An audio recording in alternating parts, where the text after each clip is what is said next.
Herzlich willkommen zu einer neuen Filmkritik hier auf Cinema Strikes Back, denn wir sind mitten in unserer Woche Back to the Stars. Jeden Tag geben wir 2 Filme zur Abstimmung frei und dann dürfen quasi die Nutzer auf YouTube Community, bei uns also in ihrem Abo-Feed, dürfen dann entscheiden, welchen Film wir besprechen. Und für heute standen 2 Filme zur Auswahl, nämlich zum einen Starship Troopers von Starship 1997. Genau. Und der andere Film. Was war nochmal der andere Film, Jonas? Das war Dark Star, genau. Von John Carpenter über intelligente Atombomben, die ein eigenes Bewusstsein entwickeln, eine dunkle, eine sehr eigenwillige Komödie. Und Starship Troopers hat gewonnen. Und es ist auch eine sehr eigenwillige Komödie, möchte ich es nennen, denn Starship Troopers ist meiner Meinung nach einer der großen Kultfilme aus den 90ern. Jeder, der ihn damals gesehen hat oder auch heute, weiß eigentlich, warum dieser Film so geliebt wird, würde ich mal behaupten. Also man liebt ihn oder man hasst ihn. Also ich glaube, es gibt auch einige Leute, die ihn überhaupt nicht lieben. Und ich glaube auch, viele finden keinen Zugang zum Film. Ich finde es ein bisschen arrogant zu sagen, sie verstehen ihn nicht, weil das möchte ich niemandem unterstellen. Aber ich glaube, viele kommen einfach mit den Aussagen des Regisseurs und des Autors nicht ganz klar. Worum geht's denn? Also es spielt in der Zukunft. Im Jahr 2197. Genau. Und die Erde ist inzwischen unter der Kontrolle einer faschistoiden Militärregierung. Man darf nur wählen, wenn man im Militär gedient hat. Und, aber der Erde geht es nicht so ganz so gut, weil die sind im Krieg mit einer außerirdischen Rasse, den Arachniden oder Bugs genannt. Bugs, genau. Das sind Insekten. Große Insekten, die kaputt machen. Genau. Es geht aber vor allem um einen jungen Schüler, beziehungsweise nicht so jung, der ist gerade kurz vor dem Abschluss der Schule, Johnny Rico. Der hat mehrere Bekannte und Freunde und alle haben das Ziel, zum Militär zu gehen. Und tatsächlich fängt dieser Film auch an der Schule an. Das ist natürlich alles extrem Sci-Fi, alles sieht sehr futuristisch aus, aber tatsächlich ist gerade der Anfang so ein bisschen Coming of Age, also so ein bisschen Teenie-Drama. Es geht tatsächlich auch um Beziehungen und sowas. Also es hat mich auch sehr an so klassische Highschool-Filme erinnert. Absolut, ja. Auch, ich finde, der ganze Film vom Look her sieht das auch nicht sehr filmisch aus, sondern eher wie eine Telenovela, eine Soap-Opera. alles immer ausgeleuchtet. Du siehst nirgendwo nicht irgendwelche Schatten oder sowas, sondern es hat halt wirklich so eher so einen TV-igen Look oder vielleicht auch ein bisschen dokumentarisch. Und das natürlich mit voller Absicht. Dazu werden wir gleich noch kommen. Und dazu passt übrigens auch, dass die einzelnen Schauspieler halt ganz gezielt so atemberaubend, schön und perfekt dargestellt wurden. Aber dabei hat sich Paul Verhoeven, der Regisseur, was gedacht. Also erstmal, es ist auf den ersten Blick ein sehr, sehr spaßiger, rasanter Actionfilm im Weltraum mit heftigen Satire-Elementen. Und ich muss sagen, was mich sehr überrascht hat, also wir haben die neu abgetastete Blu-ray-Version gesehen. Dieser Film ist nicht gealtert. Ja. Meine Fresse, sieht der gut aus, immer noch. Also vor allem, ich finde die Effekte, auch was die Arachniden angeht, das ist jetzt 20 Jahre alt. Ja. Aber ich finde, das kann man immer noch angucken. Auf jeden Fall. Also das ist halt das wird so ein zeitloser Film sein, den kann man noch in 100 Jahren gucken. Dann ist es vielleicht ein bisschen merkwürdig, aber es wird nicht so beschissen aussehen, wie wenn man das jetzt mit übermäßig CGI vorgetatscht hätte. Absolut. Aber es ist ja auch, es ist eine gute Mischung aus Visual Effects und Practical Effects und sieht alles sehr fantastisch aus, finde ich. Und zwar immer noch. Ja, es ist hier und da recht subtile Komödie, teilweise ist es aber auch sehr, sehr, sehr offensichtlich.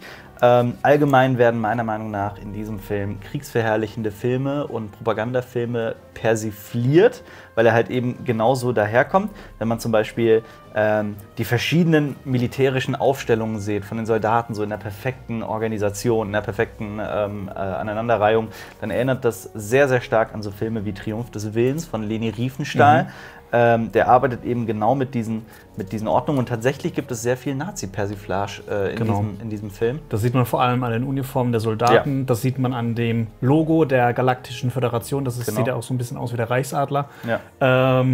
Und ja, also ich sag mal, das stinkt in jeder Ecke nach einer sehr faschistischen Militärregierung. Absolut. Also Paul Verhoeven wollte halt auch darstellen, dass diese perfekt aussehenden Schüler, die sind ja mit voller Absicht so unglaublich schön gewählt und haben so eine lupenreine Haut und sind gut gebaut und was weiß ich nicht alles und haben nur wenige offensichtliche Macken, dass die aber im Prinzip für nichts anderes da sind, einfach nur dazu ausgebildet werden, Insekten zu killen. Tatsächlich nichts anderes können als den Krieg. Ja, das wird ja auch schön gesagt, da, glaube ich, direkt am Anfang, bevor die da zur Ausbildung gehen, dass sie jetzt alle in den Meat Grinder kommen. Genau, also genau, in den Fleischwolf. In den Fleischwolf. Und auch so Sprüche wie, nur ein toter Bug ist ein guter Bug, natürlich ganz legendär aus diesem Film. Ich habe vor vielen Jahren mal eine der verschiedenen Verfilmungen von Im Westen nichts Neues gesehen. Und mich hat allgemein diese gesamte Thematik auch ein bisschen daran erinnert. Weil Im Westen nichts Neues geht es auch um Schüler, die total kriegseuphorisch sind und unbedingt in den Krieg stürmen wollen und dann halt im Krieg die bittere Realität abbekommen und da total dann komplett in die Realität zurückgeholt werden. Und hier ist es eigentlich ähnlich. So in seinen Grundzügen, teilweise. Auch wenn man sagen muss, dass die Johnny Rico und die ganzen Leute um ihn herum nicht wirklich daraus lernen, teilweise. Nee, also überhaupt nicht, finde ich. Also man könnte sich gut vorstellen, dass wenn neben dir jemand von einem Bug in 2 Teile zerteilt wird, dann hast du irgendwie ein traumatisches Erlebnis und kannst überhaupt nichts mehr. Ja. Aber hier in dem Film ist es so, dann tötet er den Bug und dann so, ja, wir machen jetzt weiter. Genau. Also das ist dann halt direkt das nächste ist oder so, also mit einem Grinsen weiter in die nächste Schlacht. Dabei ist schon die Schlacht, also dieser Film stand halt eine Zeit lang auf dem Index. Der ist inzwischen ist er ab 16 eingestuft worden, weil dieser Film mit der Brutalität echt reinhaut. Also es ist teilweise so überspitzt und so überaus plötzlich und entladend brutal, dass es echt so an Filme wie Braindead erinnert zum Beispiel, von Peter Jackson. Das ist schon extrem überzeichnet, was Gewalt angeht. Aber vor allem ist das keine Brutalität, die sich so langsam hineinschleicht. Es gibt keine, nur mal ein Beispiel für das, was es nicht ist. Eine Folterszene, die sich irgendwie lange zieht und eine Person, die nach und nach immer mehr Brutalität erfährt. Nein, das ist so plötzlich ausbrechende Brutalität. Ein Soldat oder ein angehender Soldat im Ausbildungscamp in der Fleet Academy benimmt sich daneben, oder vielmehr benimmt sich gar nicht so sehr daneben. Er kritisiert seinen Drill-Instructor und der wirft ihm dann aus dem Nichts ein Messer in die Hand. Es gibt zu diesem Film ein Buch, ein Roman. Es gab das Buch schon davor. Genau. Es klingt so ein bisschen nein. Es gab das Buch schon davor von Robert Heinlein, ein sehr bekanntes Science-Fiction-Werk, das nicht unbedingt das sehr kritisch betrachtet wird. Weil Heinlein, ihm wird immer wieder vorgeworfen, in diesem Buch vor allem sehr politisch aufgeladene Ideen hineingeschrieben zu haben, die man sonst nur so von der politischen Rechtsextremität kennt. Also das sind sehr faschistische Ideen. Ich weiß es nicht, ob man das wirklich so nennen kann, ist nicht sehr fair, aber man kann definitiv dem Buch vorwerfen, dass es pro-militaristisch ist. Also ich habe das Buch gelesen und ich muss sagen, also ich habe das ja auch mit dem Hintergedanken gelesen, dass es diese ganzen Vorwürfe gibt, aber für mich hat es dann nicht so gewirkt. Also wenn man wirklich differenzieren kann zwischen was ist die Ansicht des Autors und was will er mit dem Werk sagen, dann finde ich das nicht so schlimm jetzt in dem Buch. Kann ich aber jedem nur empfehlen, das zu lesen. Das ist auch nicht wirklich lang und ist sehr unterhaltsam. Ja.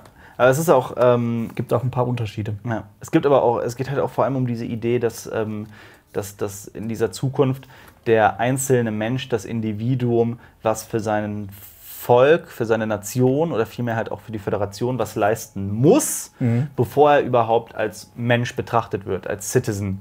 Als vollwertiger Bürger wahrgenommen wird. Denn sonst darf er halt keine guten Jobs bekleiden, er darf nicht wählen und was weiß ich nicht alles. Wobei wählen gibt es nicht mehr, die Demokratie ist hier gescheitert. Aber er darf halt viele Dinge nicht, die man sonst als grundlegende Menschenrechte zum Beispiel auch würde. Kinder kriegen.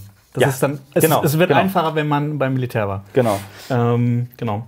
Übrigens, direkt dazu. Paul Verhoeven hat das Buch angeblich nie zu Ende gelesen. Ja, das habe ich auch nicht. Er hat angefangen, aber hatte dann keinen Bock mehr, das weiterzulesen. Er fand es tatsächlich zu rechtsextrem.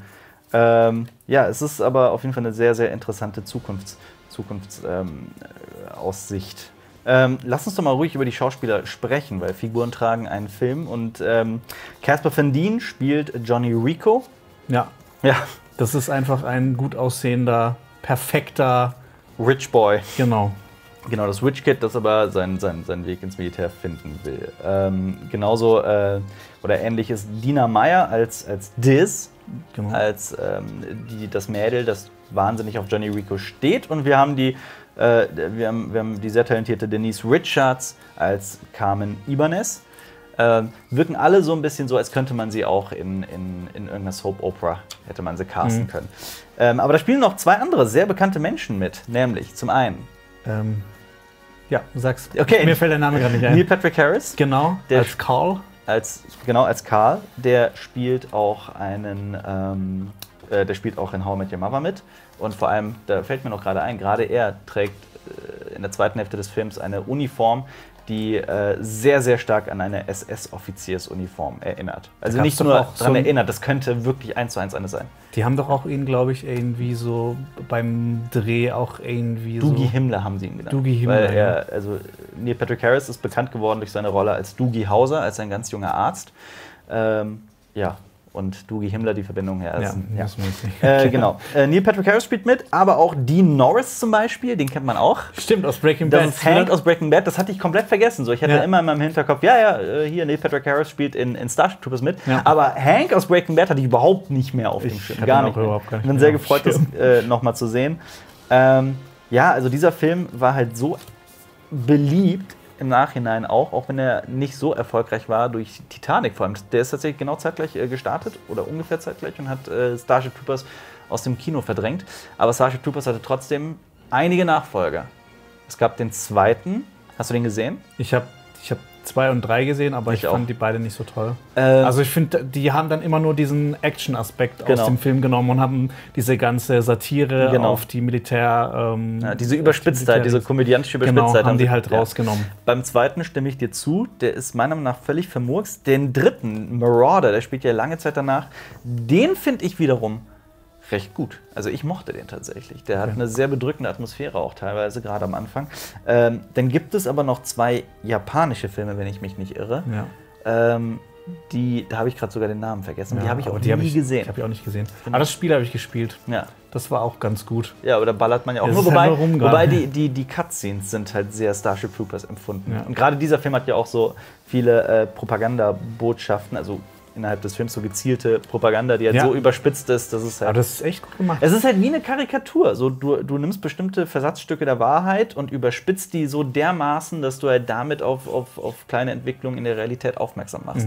Ich fand vor allem diese Szene mit den Kindern, die Kakerlaken zertreten, sehr die sich um ein MG, das ist kein MG, aber die sich um eine Assault Rifle streiten und dran ziehen.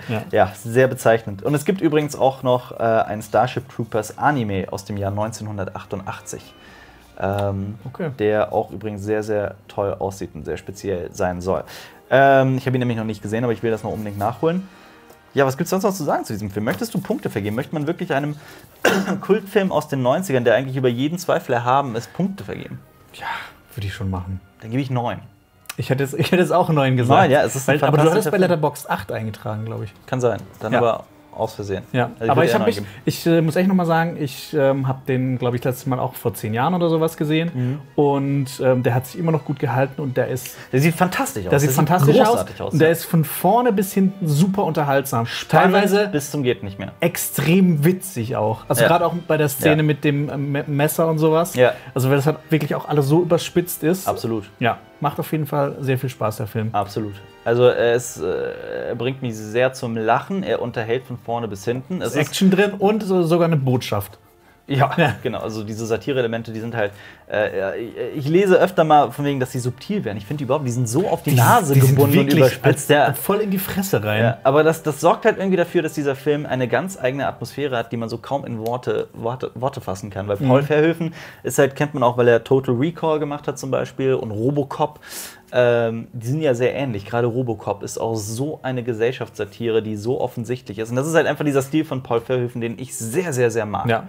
Und man sieht bei ihm fast in jedem Film nackte Menschen. Ja. Der hat da ein Faible für. Ja, hier auch. Ja, das war die 3. Kritik aus Back to the Stars. Diesmal mit mir und dem Jonas. Und dieses Mal hatte es sehr, sehr viel Spaß gemacht, weil Starship Troopers wirklich ein geiler Film ist. Und wir werden auch weitermachen, denn abonniert diesen Kanal. Genau. Dann seht ihr nämlich im Abo-Feed immer unsere Abstimmungen. Dann seht ihr, welche Filme wir zur Auswahl geben und welche Filme wir besprechen. Ich glaube, man muss aber auch die Glocke aktivieren, das hat Marius gestern gesagt. Genau, das aktiviert die Glocke. Ja. Das ist blöd, dass man das immer wieder sagen muss. Das ist wie ein zweiter Abonnieren-Button inzwischen. Ja, es ist aber so wichtig geworden, dass die aktiv ist. Es tut uns leid, dass wir das immer wieder so euch auf die Nase binden müssen, aber es macht halt wirklich Sinn. Und es bringt auch was, wenn man das sagt. Und ihr solltet auf jeden Fall jetzt auch andere Videos von uns gucken. Zum Beispiel die letzte Kritik zu Stargate. Oder die vorletzte Kritik zu Turist Ömer Uzay Yolunda. Turkish Star Trek. Ja. Genau. Tourist Ömer in Star Trek heißt der angeblich dort irgendwie. Okay, gut. Macht's gut. Wir sehen uns. Morgen. Haut rein. Tschüss. Ciao.